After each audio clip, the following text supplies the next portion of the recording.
pessoal, Atlético 1, São Paulo 1, começo eletrizante que foi aos poucos perdendo a velocidade. E a gente percebe, e eu vi isso na repercussão do jogo nas redes sociais, que há o sentimento da frustração. Porque o Atlético até teve chances para fazer o segundo gol, criou algumas oportunidades, mas não as converteu. O Atlético talvez fosse o vencedor mais justo. A gente sabe que justiça no futebol ou não existe ou ela se resume à bola na rede. É claro que o futebol não se resume aos resultados, mas infelizmente na tabela a avaliação ou a intenção de vencer não acaba toda hora fazendo valer a pena o resultado. O empate tirou o Atlético do G6, um resultado que dá uma estremecida na situação, porque agora o Fortaleza também vai começar a brigar, vai aumentar o número de postulantes, mas é claro, é um empate dentro de um período de invencibilidade do Atlético. É o quarto jogo sem perder, o Atlético conquistou 8 dos últimos 12 pontos. Não é uma pontuação de se criticar, pelo contrário. Mas o que passa nesse jogo? É um pouco essa sensação de estamos jogando em casa contra um adversário que não tem muita coisa a se preocupar no Brasileiro, sai na frente. Você pensa, não, esse é o jogo que o Atlético vai fazer mais 3 pontos, vai continuar na briga, vai passar à frente, por exemplo, do Grêmio que tinha já ultrapassado na rodada de ontem, mas não, vem o empate do Pablo Maia e mais uma jogada em que a defesa do Atlético bobeia, e aí o Atlético martela e não consegue o resultado. Tem algumas questões que vale um pouco a gente conversar.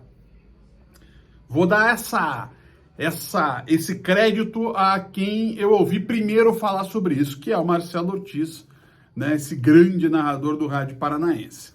Ele citou a conhecida teoria do cobertor curto, né, que quando você, para vestir um santo, você precisa desvestir o outro. E o elenco do Atlético, na visão do Marcelo, é esse cobertor curto.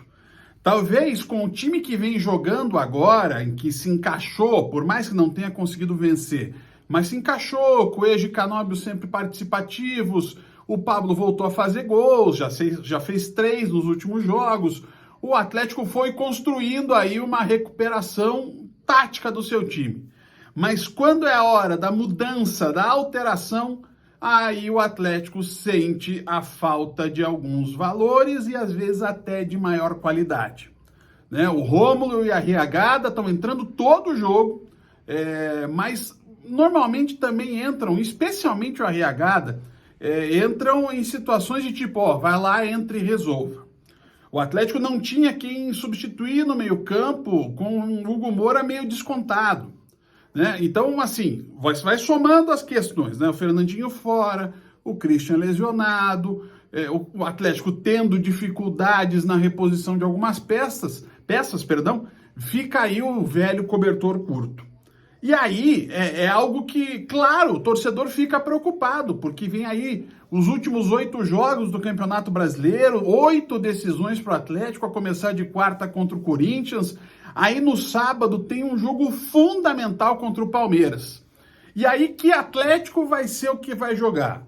O Atlético que passeou sobre o Grêmio no segundo tempo do jogo em Porto Alegre e que encarou o Botafogo em boa parte do jogo no Rio de Janeiro e que deu aquela atropelada no América no primeiro tempo também, ou o time que acaba tendo mais dificuldades para criar jogadas, tem alguns jogadores abaixo do que podem produzir, em especial o Zapelli, que mais uma vez ficou devendo, e o Atlético vai para um jogo contra o Corinthians e vai para um jogo contra o Palmeiras. É óbvio que nesse momento do campeonato o Atlético é melhor que o Corinthians, mas a gente às vezes não consegue ter aquela sensação de não, vou cravar que o Atlético ganha o jogo. Primeiro porque não dá para cravar, né? Porque futebol, você faz uma coisa assim, as coisas mudam.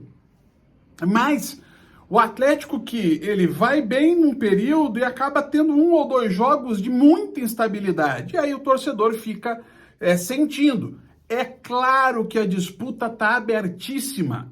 Né? Hoje já dá para dizer, né, que tem o Botafogo num ponto e depois o resto da galera. Flamengo, Bragantino, Palmeiras, Grêmio, Fluminense, Fortaleza, Atlético, Atlético Mineiro. Eu citei aqui 9 times, né, junto com o Botafogo. E desses 8 outros times vão sair os outros 5. Ou quem sabe os outros 6 se o Fluminense ganhar a Libertadores. Então, assim, ainda tá tudo muito aberto, mas é absolutamente compreensível o torcedor tá frustrado com o Atlético por não ter conseguido vencer o São Paulo. Um abraço.